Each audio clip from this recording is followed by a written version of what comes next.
Votuesit socialistë janë përgjigjur pyetjes, kur ishte PS-ja më mirë? Në kohën e Fatos Nanos apo në kohën e Edi Ramës? 33.7% mendojnë që Partia Socialiste ishte më mirë në kohën e Fatos Nanos. 40.3% tonë në kohën e Edi Ramës, njësoj 26%. Natyrisht, nëse duam t'i mbledhim Zaloshnja thjesht, 40 shkon më shumë me 26.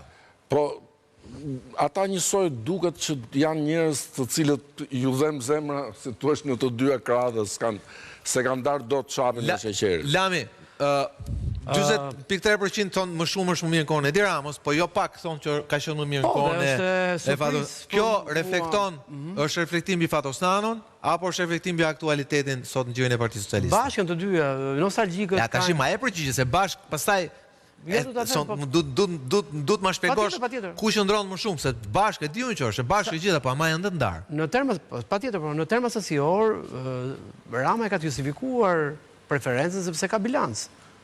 Ka thyrë rekord, ka thyrë mit 4 mandate, nuk është gjë e vogël. Kështu po flasin për gjirin e socialistëve, po. Pra nuk po e zgjerojnë. Ka bilancë pra. Dhe këtë bilancë nuk e gjen tek zoti Nano. Sigurisht ai ka vlerat e vetë, se ka krijuar. Ka 13 vjet që nuk është më fare, ëh, dhe prap 33.7% mendojnë që kohën e tij ka qenë më mirë. Ka edhe elementin nostalgjik brenda që shumë socialistë ndjehen më mirë me të shkuar në Partinë Socialiste se sa me rilindjen sot.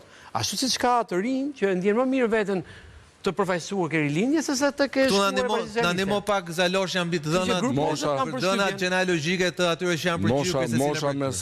Mosha mesatare atyre të Nanos është shumë e madhe se pjesa tjetër. Pra, 33.7% që janë themi 50 larg.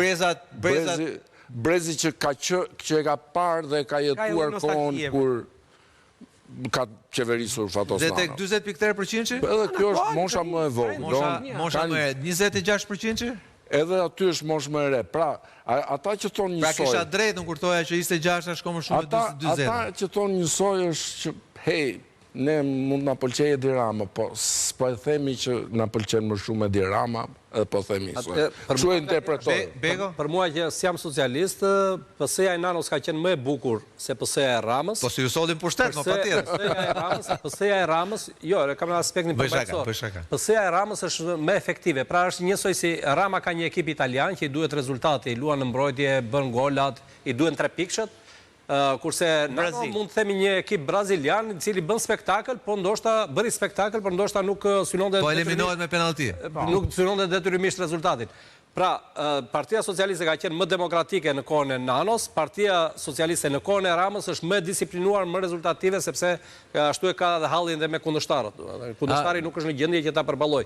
Kurse në kohën e Nanos ka qenë aty, politika ka qenë aty, dhe PD-ja vjen me debate të forta. Patjetër. Në kohën e Nanos, kur qenë Nano kryeministër, mos harrojmë, ishte zoti Berisha 22 vjet më i ri. Po, Berisha kishte atë reputacion që kishte se doli nga 97-a, po ishte i ri, ishte energjik. Po, ishte energjik, ishte i ri dhe edhe pse doli Polo, grupi Polos dhe të tjerë ishin larguar më parë në 97-ën, po edhe më parë nga PD-ja, cilët i mblodhin në 2005-ën, përsëri PD-ja ishte aq konkurenciale me PS-n sa që në 2001-shin, po mos kishin futur duart në kutitë e votimit, rrezik e fitonte Partia Demokratike. Po mos shih futur duart gjykata kushtetuese edhe me 40 mandate të famshme. Ilir Meta që kryeministër. Më fal edhe një element shumë i rëndësishëm për që është merite e Nanos.